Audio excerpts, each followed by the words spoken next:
First of all, I want to welcome everybody to Bloomington North Rotary. If you could please mute your microphones, I would appreciate that.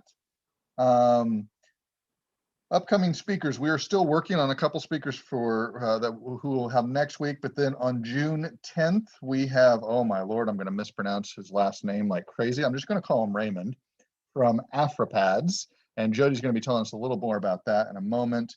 And then on June 17th is when we're looking at doing our changeover, our transition, where Joe Fuchetto will be, I'll be giving my final words as president and thanking you for giving me the pleasure of doing this for 2 years. And then Joe Fuchetto will be able to take over. He doesn't know this yet, but that is the date we're setting this for.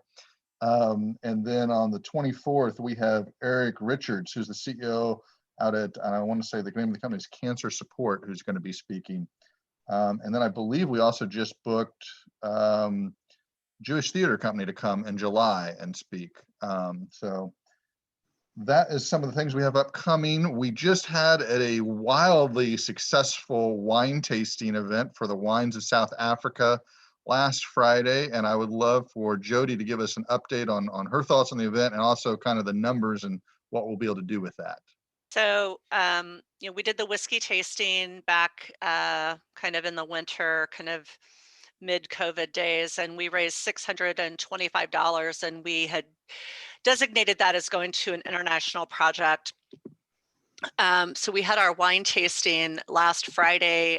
Mark and Jean graciously hosted. It was lovely to be in person, safely with vaccinated people.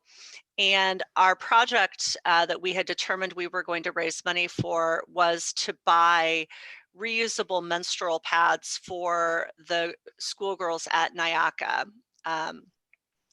We've supported NIACA AIDS orphan schools from their inception in many different ways. And according to UNESCO, more than 50% of girls in developing countries stop attending school when they start menstruating because they do not have access to appropriate hygiene products.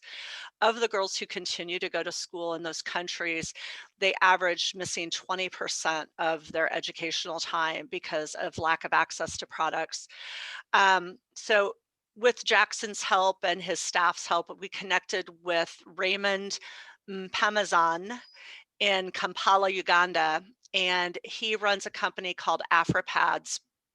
It's a not-for-profit, and they employ women to make reusable menstrual pads. The schoolgirl kit includes 1 super maxi pad, 2 maxi pads, 2 mini pads. They are come in a carrying case. They come with instructions on care and maintenance in French, Swahili, and English. They also provide education to the nurses at the schools on on basic feminine hygiene and things so that they can support the young women.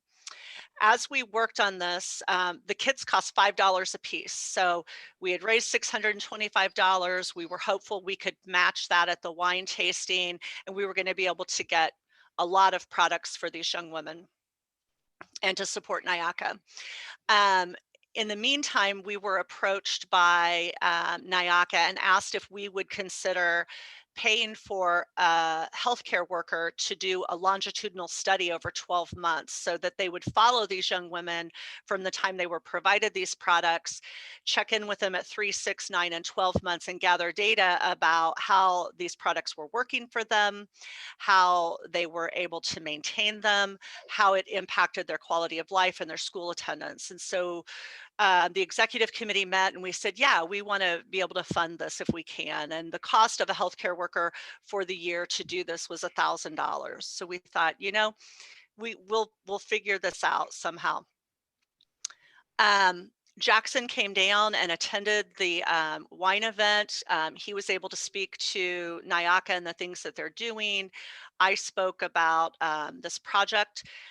Jackson and Jean and I decided that because we're going to have data from the healthcare worker and following these young women, that at the end of the 12 months, we're going to write an article and submit it to Rotary Magazine, in the hopes of raising awareness of this situation, and also because we'll have good data. So it'd be a good template for other clubs to follow. It's not just an African issue.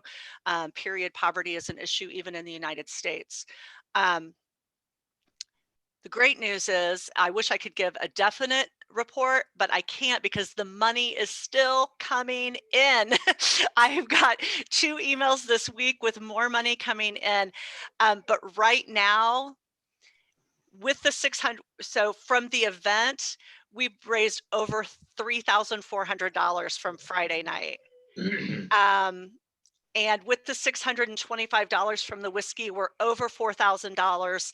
I have people telling me they're sending me checks. I don't have amounts. Hopefully by next Thursday, I'll be able to give a definite amount. Hazel, Louise, if you aren't quiet, I'm going to put you in your crate. That's not one of my kids. That's my dog. So we're over $4,000. So not only are we going to be able to very easily fund the healthcare worker, we're going to be able to buy a lot of product for the 3 NIACA schools. And Jackson even would like to connect with other organizations and see if we can extend it to the women in the villages. So just a project that just has taken off. I appreciate everybody's support.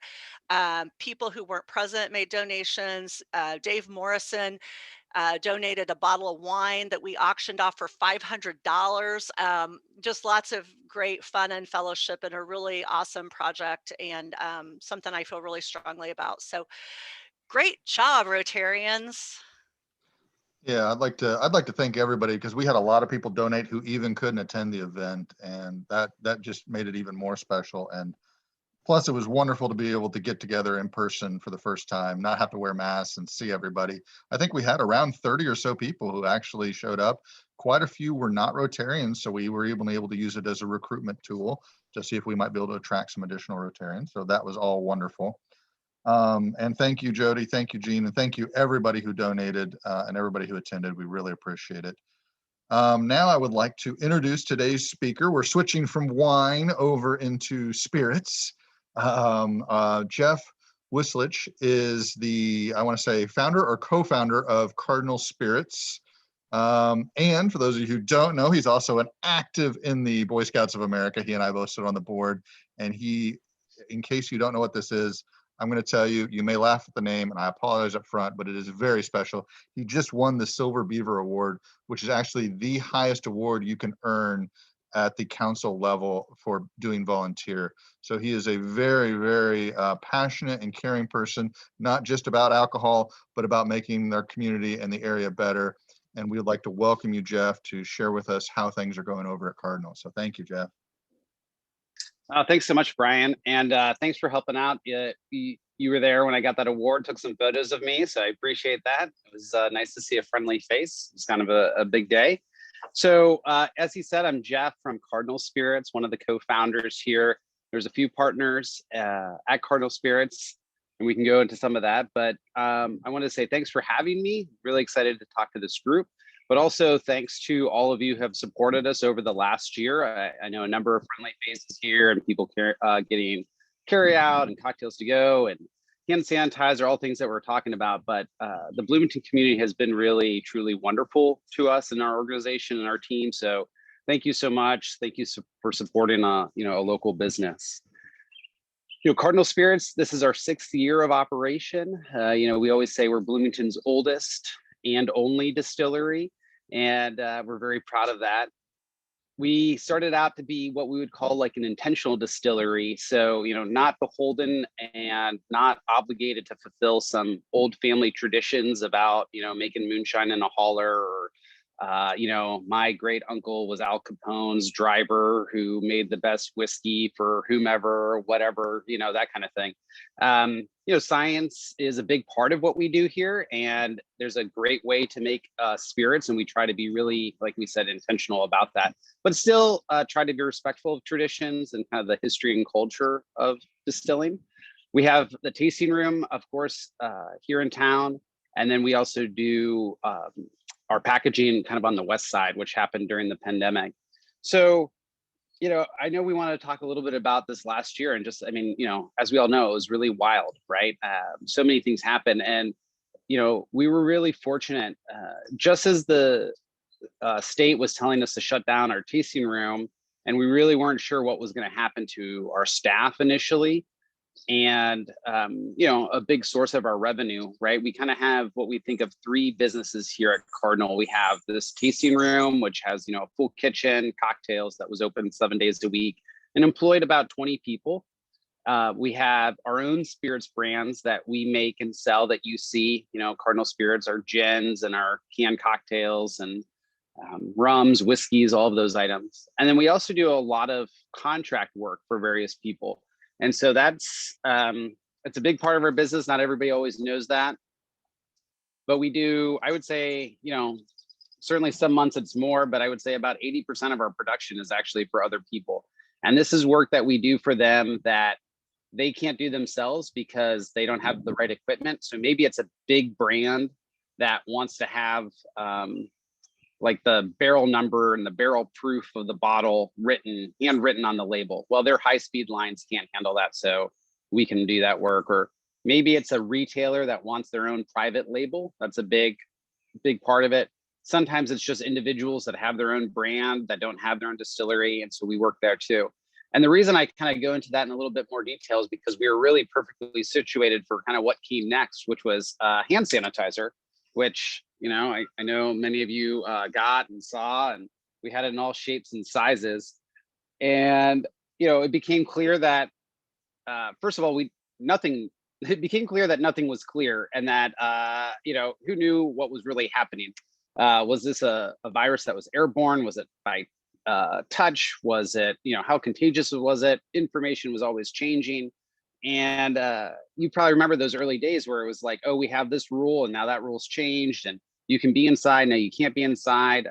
I think there's people, they were encouraging everybody to get takeout, but then you're supposed to like be wiping down the outside of your bags. I mean, you know, it was just obviously, it was really confusing.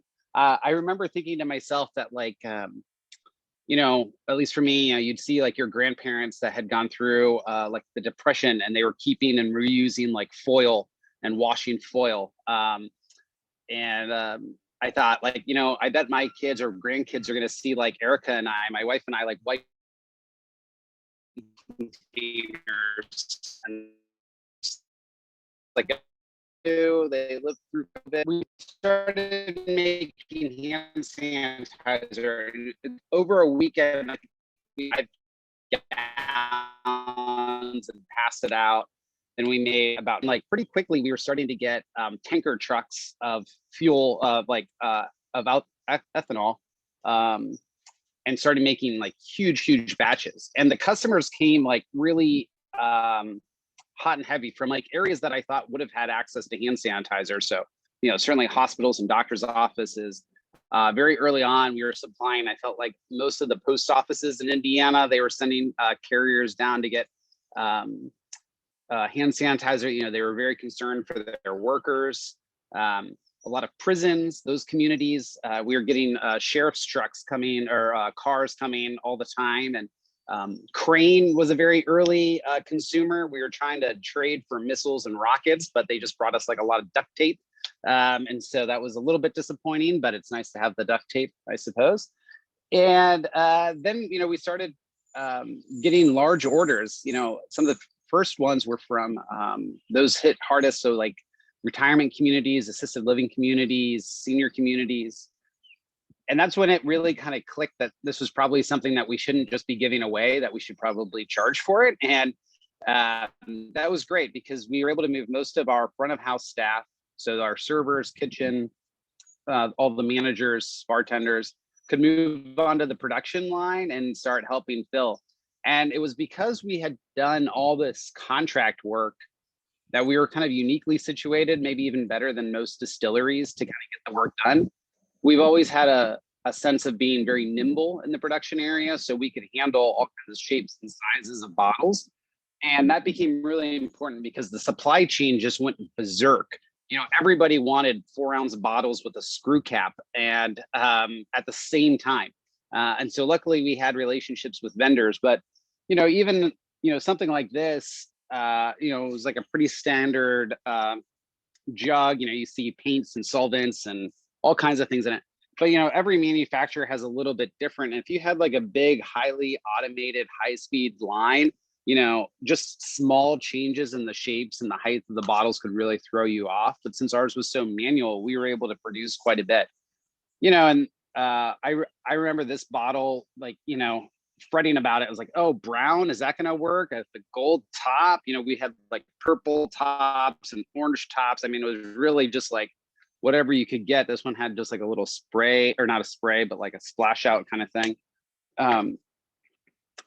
And it just came really, you know, really like hot and heavy. I mean, all of a sudden it just scaled up. I can't wait for like a business school case study about that kind of supply and demand.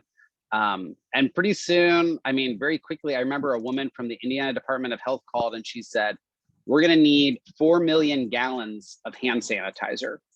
Can you supply us with like 4 million gallons? And it was just like, I was like, first of all, that can't be like the right number. I don't know, like where, you know, you think you need 4 million gallons of hand sanitizer. I was like, we're happy to help. And eventually, you know, she came back and she said, well, it's going to be 1 million. And then it's going to be 500,000. Then she said, like, we're going to need 100,000 gallons of hand sanitizer.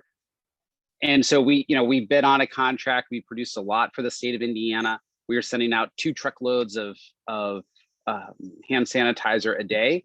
And those went into kits that they started distributing to small businesses that Indiana was using to try to help small businesses kind of get back up and running, different shapes and sizes. And it's interesting to think that, you know, there were certainly companies, you know, trucking companies, all these packaging supply companies that really thrived during the pandemic, if you were able to kind of pivot and move quickly. And so it was great for us in many ways. One, we get to keep the employees working. And that gave us enough breathing room to start kind of moving into some other areas in our tasting room. You know, we had never done carryout before. And so we had to recreate our menu for carryout. And we did that in such a way that I really enjoyed. The kitchen team, you know, would make dishes and throw them in their car and run them around town for 15 or 20 minutes and then bring them back. And we would check them out to see if they would actually hold up in a to-go container.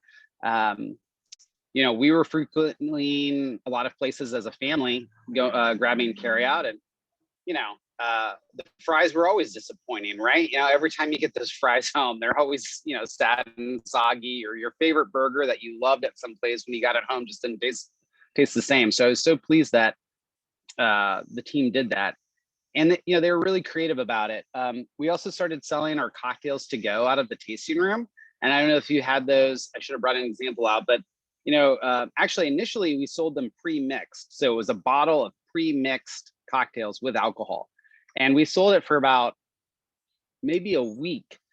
And then the Indiana excise officer gave me a call and he said, you know, we had a few complaints and, you know, I'm not sure, are you allowed to be doing that? You know, and it was, I think sometimes they don't always know the rules around distilleries since we're so new. I was tempted to say, yeah, it's fine. It's in the law. Don't worry about it. Somewhere in the back, you know, but instead I said, no, you know, I think I'm not really sure, but, you know, we'll come up with another solution. And so we ended up selling a full bottle of alcohol with like a pre-batch mix. You could pour it in, mix it, you'd get 5 or 6 cocktails or more at home. And the community has been so receptive to those. It's been so wonderful. And again, that kept the bartenders employed throughout this time.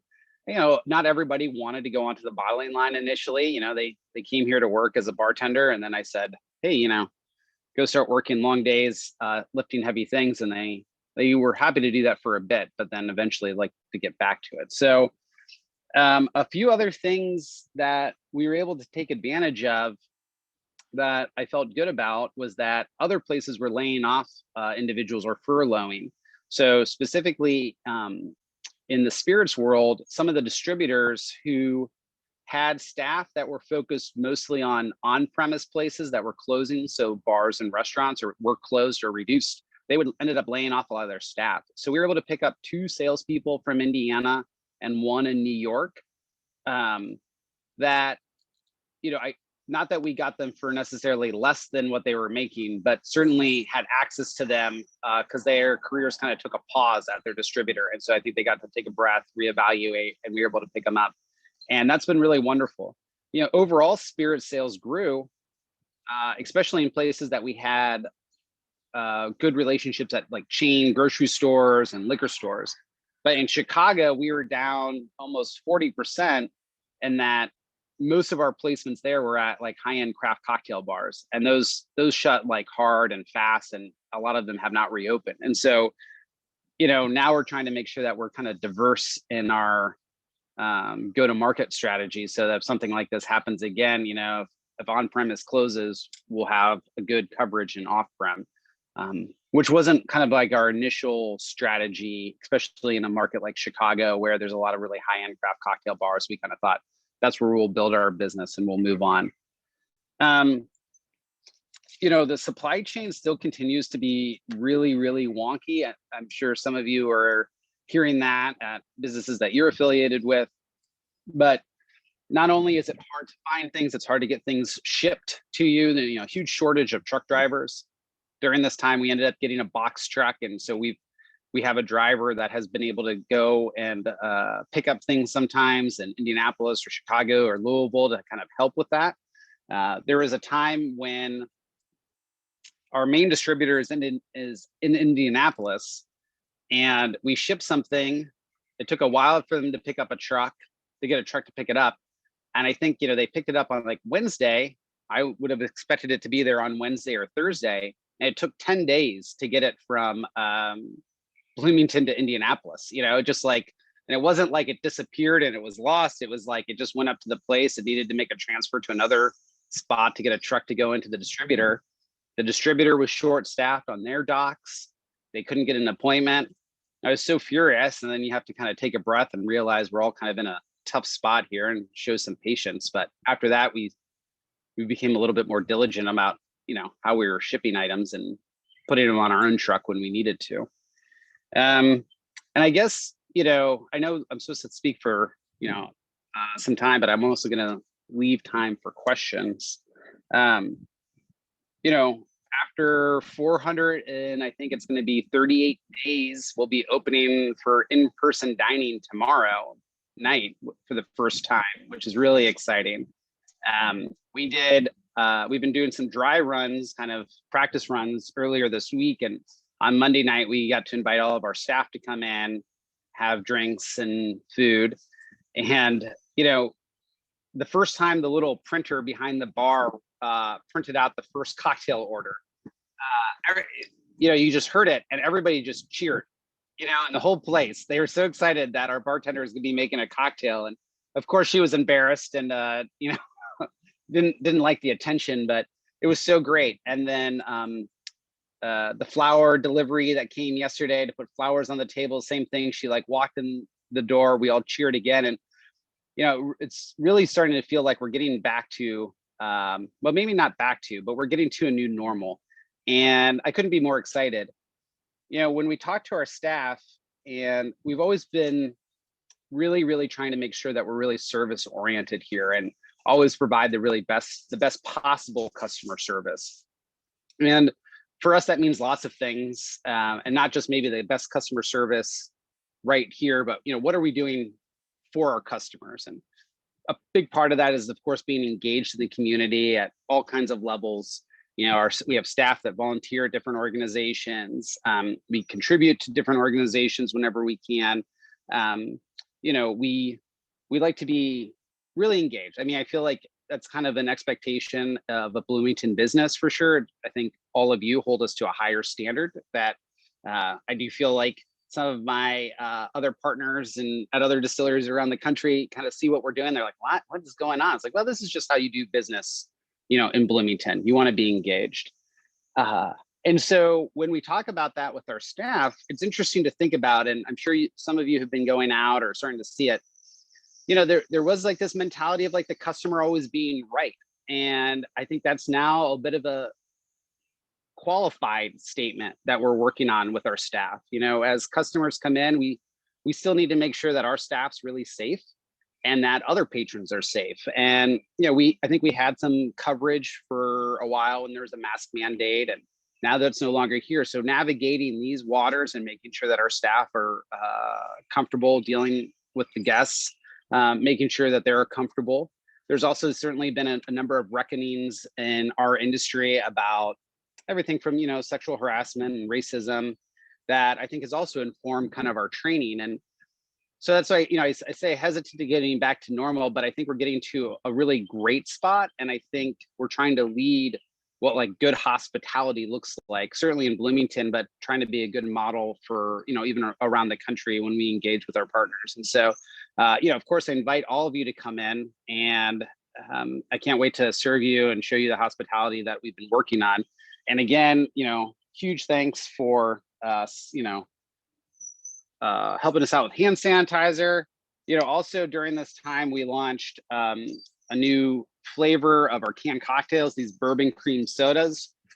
The canned cocktails really took off during the pandemic. They were kind of going along, and then some loud trucks. Hopefully you can still hear me okay. People were taking these, going to the park, going out into the woods, sitting on their front porch, going for a walk. It's a little bit easier to consume those than trying to mix your own cocktails at home.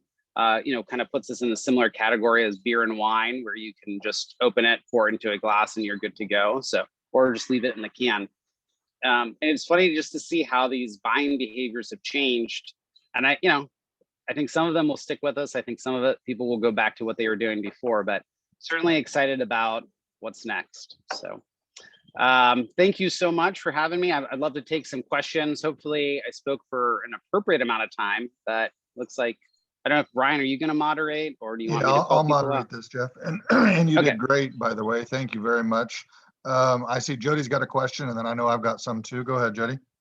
Well, first of all, when this first started, as most of you know, my daughter Emily works for Cardinal Spirits, and I said, "Oh my God, what's going to happen?" And she said, "We're not getting rid of anybody, Mom. We're going to keep everybody going." And I said, "How?" And she said, "That's what we're working on." So I thought that was, that's a real testament to the commitment. I can think of a couple of restaurants in town that I know really worked hard to maintain their staff, and have a true commitment to their employees. But in the food and restaurant industry, that's not common. So I think that's exceptional. I was lucky enough to be invited on Monday by my daughter to be at the soft opening, and we were sitting outside and we heard everybody inside cheering, and then our server came out, and Emily said, "What was that about?" And he goes, "Our first drink order." And it was lovely to like look at the menu, and there were some new things and there were some old favorites, and it's like, oh my God, we've got to get the fries, and everything was so tasty, and it was so lovely, and we over ordered because we wanted to eat everything. I tried to get reservations for tomorrow night. You guys are booked tomorrow. There's not a table tomorrow or Saturday online right now until like 9 o'clock at night. So good for you. When you guys get to go, the lobster roll, phenomenal, absolutely phenomenal. And I'm sure the canned cocktails did take off. I know I started drinking more in pandemic, and that's saying something. So,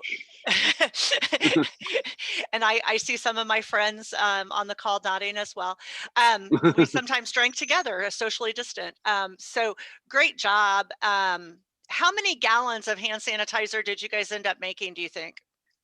Yeah, it was just short of 400,000 gallons actually of hand sanitizer, which is pretty wild. Brian mentioned the Scouts at the beginning. It was a great partnership with them. They were losing out on a huge amounts of their revenue, right? Activities were a big part of their budget. Popcorn sales were another big part of their budget. And so the timing worked that we actually got to say, well, instead of selling popcorn, why don't you sell hand sanitizer? And so there's a number of scouts across the state, across the council, that started selling hand sanitizer. And we were able to, cut them a really good deal on that. And eventually we just kind of waived all of our fees for that, and they were able to just turn that into purely profitable enterprise. So it made up what they had lost in summer camp and their some of the popcorn sales too. So that felt really, really great. And Jody, maybe to your point about not laying anybody off, sometimes it's those things that you don't think of that make an impact on people. And I know we did talk about that early on, and maybe taking a quick step back, my family is comes from a manufacturing family. We kind of followed steel mills around the Midwest. So I was born in Youngstown, Ohio, and moved to Pittsburgh and Cleveland, and then eventually ended up in South Bend before I came down here for school. And my dad did labor relations, and which was early in his career, it was really labor relations and contract negotiations with union workforces, and then later that kind of morphed into human resources. And so we moved because plants closed and there was huge layoffs, and we moved to other places where they had employees, and then there was not as much work, and so there's big layoffs. And I always remember just how terrible those were for the community, terrible for my dad to help navigate. And so that's it's one of the reasons I wanted to start a business that made something. I wanted to make something I could hold in my hand, and I wanted it very much tied to a place, so that even when somebody says it'd be less expensive to make this in somewhere else, I would say, well, that's not really who we are. We're gonna stick here and keep people employed. And I certainly never wanted to have to lay anybody off, and we worked really hard throughout the whole year to do that. And certainly, laying off during a pandemic is certainly not something you want to do, although, many companies were forced to do it. So, yeah, it was very much appreciated by some of the managers, that the staff really acknowledged that and appreciate it. And it's nice to hear from the community too. So thank you. Tom, I think you had your hand up for a question. Yeah, Jeff, one quick. First of all, the bourbon and cream soda is outstanding. And I'm just curious, how do you come up, what's your mixology? How do you determine a product? And then, because once you put those in the can, hopefully they sell. Yeah, that's very true. The first two were a little bit easier. We had the Bramble Mule and the Maui Mule were kind of the two top sellers at the tasting room. So then scaling that up became part of the challenge, but we felt pretty comfortable with that. Bourbon cream soda was a little bit more of a challenge. We'd been working on it for a while. Adam, one of my business partners, does a lot of the R&D. And then, it is nice to have a larger staff to do some of that tasting on, but still, once you scale it up and go, you're really kind of hoping for the best. I will say that we're working on a new one, and we've been working on it for much longer than I would have liked. It's actually with tequila. Initially, we were going to do kind of a tequila, orange blossom, honey thing. And man, we just could not get it to work. And so we're switching now, and we've been doing kind of a tequila with our orange liqueur, our Valencia. And I think we usually label them A, B, C, all the way through the alphabet. And I think we're now going like AA on this one, and we're like AB. So we've gone through a number of versions, and it's really getting close. I'm excited for it. I don't know about the timing if we're going to launch it this summer, because by the time we get everything ready, it might be too late for a tequila RTD, so it might be next year. But I appreciate it. I'm glad you like the bourbon cream sodas. They've been my go-to as well. Yep. Thanks, Tom. Mm-hmm. I think it's safe to say, when you move past the beta testing, if you ever need another group, our Rotary Club would be happy to volunteer testing these cocktails. And okay. I think Vic had his hand up for a question. Go ahead, Vic. Yeah, a while ago, I was looking for little bottles of Nocino, a walnut drink, a liqueur, and I went to Cardinal Spirits, and they told me about their troubles having enough walnuts and problems with the walnut crops over the last year or two or so. Can you update me on when I can expect to see Nocino back on the shelves? Yeah, we're hoping. So, there's a lot of, there's certainly a lot of walnut trees down here, and they're black walnut, right? And then we like English walnut, and there's only a few trees that we have found that produce what we need. And I may actually have this flipped. Is it mostly English here and black walnut? No, it's English walnut. No, I think you're right. Yeah. Okay. Phew. Yeah, it's black here. Black here, and so the specific tree that we usually get it is actually on Adam's family's property up near Fort Wayne. And the last 2 seasons, it had a very late frost there that really hurt the harvest. This year, it's looking good, and we usually harvest around the 4th of July. So we'll know right around then to see how much we have, and then it would be ready in, October, that type of time frame usually. So we'll bring in the walnuts there. For those that you don't know, this Nocino is a traditional Italian liqueur with a bunch of lore around it. So this kind of blends our traditions and our intentionalness. I think, there's a walnut and Nocino society in Italy. A lot of communities have a local maker. People share them. There's festivals around it. Usually it has to be like harvested by the light of a moon, with a fire, and only by women that are barefoot. And then you have to chop the walnuts with a wooden blade. And then, all this thing. We do some of that, not all of that. And then, you soak the spirits for a while. In our process, we soak them in a high proof spirit, then add flavors like botanicals and spices over the next few months, then sweeten it with maple syrup, local maple syrup, and then we get our Nocino. Yeah, I love that spirit. You can still find some bottles every once in a while. Like there's some at Big Red occasionally. Every once in a while I go into a retailer and I see it and I'm like, oh my gosh. And I usually buy a bottle. It makes one of my favorite cocktails. So what are your hours? Oh, go ahead, Vic. Grazie tanto. So what days are you open and what are your hours now at the tasting room? We're going to be open Wednesdays through Sunday, during the week, kind of only in the evenings, and then noon on Friday and Saturday, and just brunch on Sunday. And I think we'll eventually get to 7 days a week, just as we staff up and feel comfortable. And do you think even on Wednesday and Thursday, people need to do reservations, or will it be? Yeah, I think we're encouraging reservations right now, just so we're making sure that we're comfortably staffed and everyone's safely distanced at the tables. So we're also trying a system. It's a new system called, like a reservation system called Talk, where to kind of make sure that people show up for our reservations. We're asking for $10, and then that gets applied to your bill or refunded. So just to encourage people to come. Eventually, I think we're going to be doing some more elaborate things like that, kind of like ticketed events, not unlike Oliver, where there might be like a distiller's dinner where you could book that with 5 or 6 people, and you can kind of come in and pre-flighted meal and drinks, that kind of thing.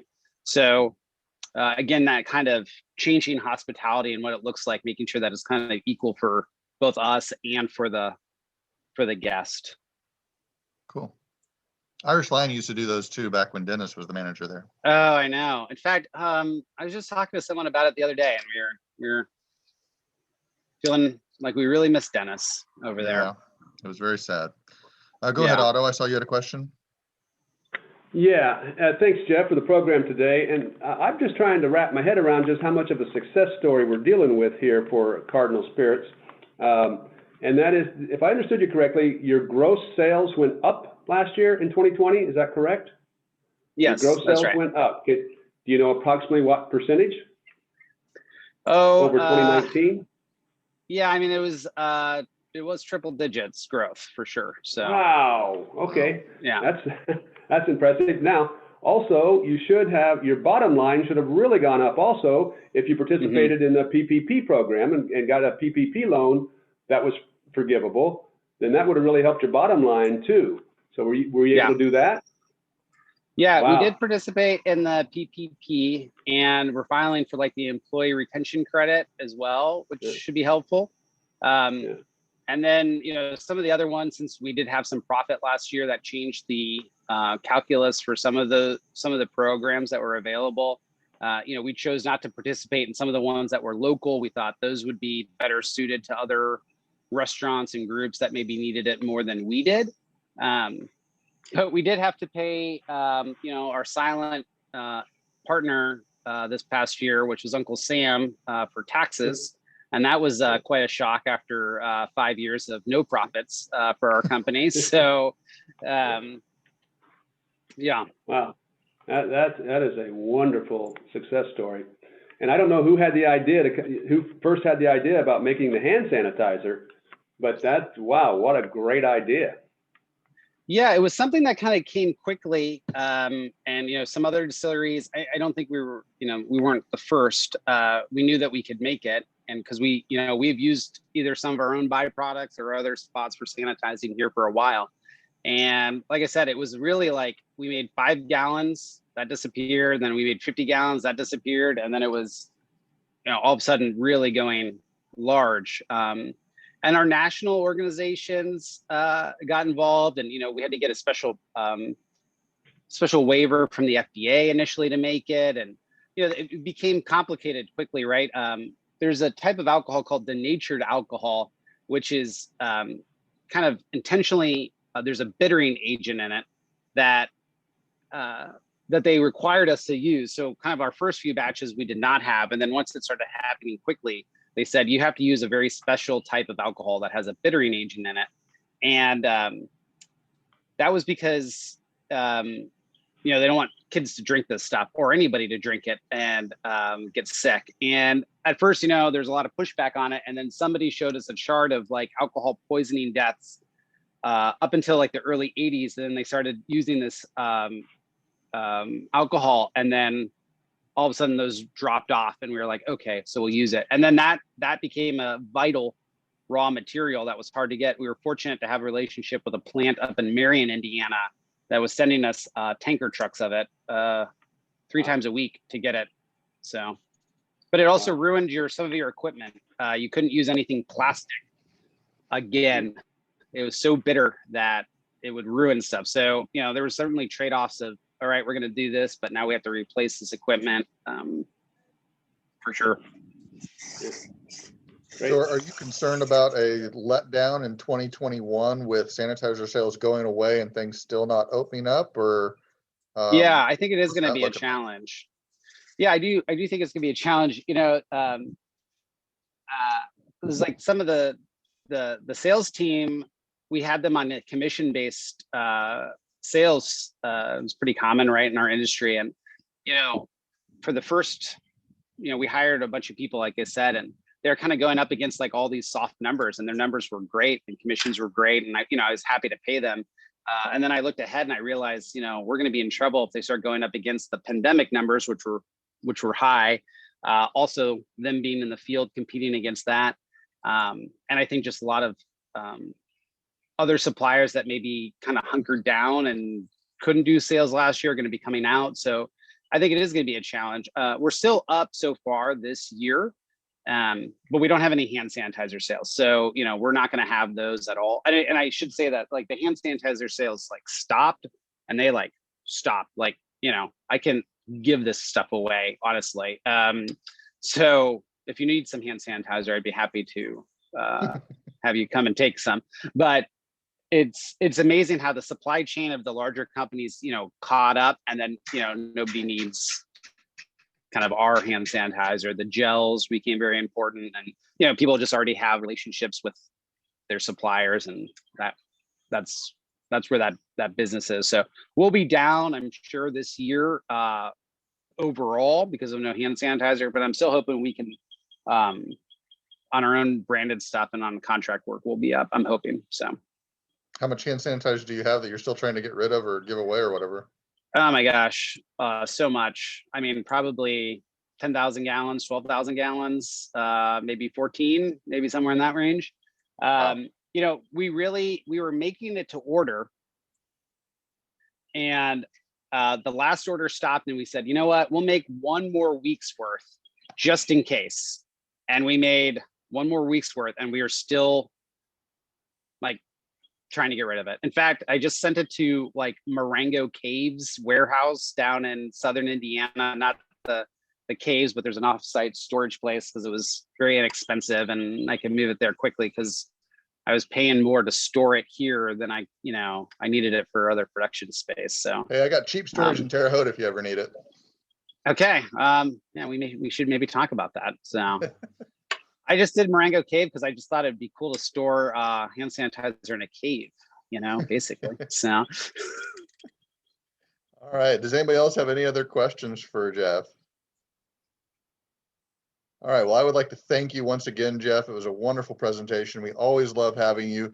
Mind you, we will love it even more to have you someday when you can bring those cocktails and we might partake in them during a meeting once we're back in person.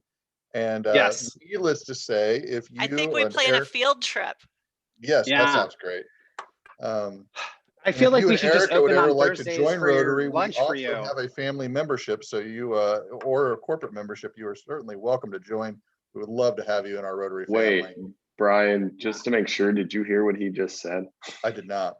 He just said maybe we should open on Thursdays for your club. Oh, that sounds great. Yeah, we should do lunch here. I do have two women that that's a great idea. Well, that I would think we should maybe have them join. So we should talk about that. Jody maybe can follow up with that. So okay. Glad to. All right. All right. Well, I thank you once again, and thank you all. Have a wonderful weekend. Thank you all once again for supporting the wine event last week and helping us raise $4,000 for schoolgirls in Africa. And enjoy your holiday weekend, and we will see you next week. Be safe.